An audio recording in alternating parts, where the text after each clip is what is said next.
बिस्मिल्लाहिर्रहमानिर्रहीम। मेरा नाम है महमूद नसीम और मैं एक इंफॉर्मेशन सिक्योरिटी कंसल्टेंट हूँ।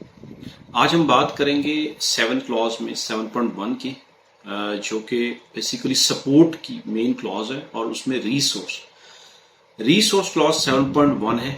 और रिसोर्स का मतलब है कि ऑर्गेनाइजेशन में ISO 27000 को इम्प्लीमेंट करने के लिए जो रिसोर्सेज आपको चाहिए हो, यू हैव टू मेंशन। आपको क्लियरली पता होना चाहिए, आपने डिफाइन कर लेने, आपने उसकी अप्रूवल ले लेनी है और उन रिसोर्सेज को आपने एक्वायर करना है और उनको इफेक्टिवली और एफिशिएंटली आपने इस्तेमाल करना है। अब हम बात करें कि रिसोर्सेज हैं कौन से। इसमें ह्यूमन रिसोर्स भी है, फाइनेंशियल रिसोर्स, बजटिंग भी है, टाइम भी है, टेक्नोलॉजी भी है। तमाम रिसोर्सेज मिल के तो फिर जो है वो रिसोर्स क्लॉज की रिक्वायरमेंट को पूरा करते हैं। अगर आपने 27,000 को इम्प्लीमेंट करना है तो आपको बहुत से टूल्स एंड टेक्नोलॉजीज भी चाहिए, आपको कॉम्पिटेंट रिसोर्स भी चाहिए, आपको लोगों का वक्त भी चाहिए, आपको कुछ ऐसी प्रोजेक्ट मैनेजमेंट के हवाले से कुछ टूल्स भी चाहिए, कुछ प्लेटफॉर्म चाहिए। तो ये सारे जो हैं वो रिसोर्स के अंडर आते हैं।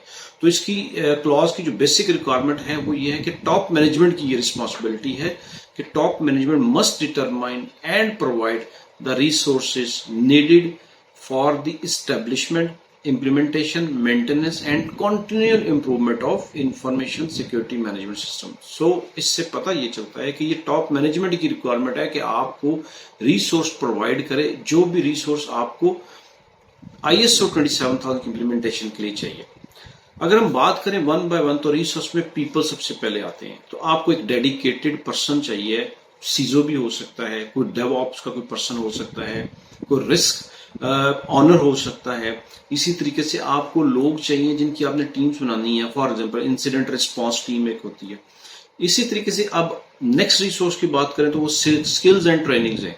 आपको यूडेमी के ऊपर, कोर्सेरिया के ऊपर या आपने कोई और प्लेटफॉर्म के ऊपर या फिजिकली ट्रेनिंग्स करवानी है एम्प्लॉयज की भी, अपने कोर जो कॉम्पिटेंट जो पर्सनस हैं उनकी भी इंफॉर्मेशन सिक्योरिटी पे। उसके बाद अगर बात करें तो बजट जो है मेन फाइनेंशियल रिसोर्स चाहिए होता है, क्योंकि आपने कुछ टूल्स परचेज करने हैं। मे बी आपको फायरवॉल चाहिए हो, मे बी आपको कुछ सीम सोल्यूशन को डिप्लॉय करना हो आपने, तो उसके लिए आपको फाइनेंशियल रिसोर्स, क्योंकि ये काफी महंगे सोल्यूशन होते हैं, तो वो आपको चाहिए होते हैं। अब इसी तरीके से टेक्नोलॉजी की बात करें तो आपको अगेन वही सीम सोल्यूशन या आपको कोई DLP सोल्यूशन चाहिए, डेटा लीकेज प्रिवेंशन के हवाले से, वो आप एक कॉम्बिनेशन भी ले सकते हैं या सेपरेट भी ले सकते हैं। आपने अपने एंड पॉइंट सिक्योरिटी के लिए कोई ना कोई एंटीवायरस इंस्टॉल करना है तो वो एंटीवायरस जो है वो भी, इसकी भी एक कॉस्ट है, पर यूजर कॉस्ट है। तो इसके लिए ये टेक्नोलॉजी है, आपको टेक्नोलॉजी में ये सारी चीजें चाहिए होंगे। अब हम बात करें अगर एक्सटर्नल रिसोर्स को, तो माइट भी पॉसिबल कि आपको एक कंसल्टेंट चाहिए हो, कोई थर्ड पार्टी, कोई ऐसी ऑर्गेनाइजेशन चाहिए जो आपको ये इम्प्लीमेंट करने में सपोर्ट करे। इसके अलावा आपने जब अपनी एप्लीकेशन की, वेब की या अपने इंफ्रास्ट्रक्चर की पेनिट्रेशन टेस्टिंग करनी है तो वो आपको थर्ड पार्टी कोई ना कोई ऐसी चाहिए जो आके ये आपको इंश्योर करके देगी, आपको टेस्ट परफॉर्म करके देगी। इसी तरीके से इंफ्रास्ट्रक्चर के पॉइंट ऑफ व्यू से अगर रिसोर्स की बात करें तो माइट भी पॉसिबल कि आपको एक लॉगिंग सर्वर एक अलग चाहिए हो, आपको एक सैंडबॉक्स एनवायरनमेंट एक चाहिए हो। तो ये सारी जो रिक्वायरमेंट्स हैं ये आपकी इंफ्रास्ट्रक्चर में आ जाती हैं। फिजिकल इंफ्रास्ट्रक्चर भी इसमें इंक्लूड हो सकता है। देन एक और जो रिसोर्स है वो है पॉलिसीज एंड प्रोसीजर। इसके लिए आप कोई ऑनलाइन प्लेटफॉर्म यूज कर सकते हैं, कोई डॉक्यूमेंट मैनेजमेंट सिस्टम यूज कर सकते हैं, तो इसकी भी एक कॉस्ट है।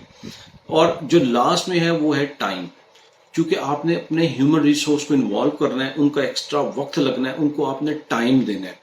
या आपने टीम अलहदा रख लें या आप कंसल्टेंट रख लें, लेकिन ऑब्वियसली फिर भी आपके जो अपने रिसोर्स हैं उनको ट्रेन करने के लिए, उनको इस सिस्टम के ऊपर इम्प्लीमेंटेशन के हवाले से ट्रेनिंग देने के लिए, उनको इसमें इंगेज रखने के लिए उनका टाइम चाहिए। तो ये तमाम रिसोर्सेज जो हैं ये ऑर्गेनाइजेशन की रिक्वायरमेंट है, टॉप मैनेजमेंट की रिक्वायरमेंट है कि इन तमाम रिसोर्सेज को अंडरस्टैंड करें, कोई अपना बजट प्लान बनाएं। ऑडिट में जब भी हम देखते हैं तो उसमें ये चीज होती है कि बजट प्लान सामने रखा जाता है कि हमने बजट एलोकेट किया हुआ है, लोग एलोकेट किए हुए हैं, टीम्स बनाई हुई हैं। तो ये इस तरीके से इस क्लॉज की रिक्वायरमेंट पूरी हो जाती है। अगर फर्दर आपका इसमें कोई क्वेश्चन है तो आप जरूर पूछ सकते हैं। Thank you very much. अस्सलाम वालेकुम।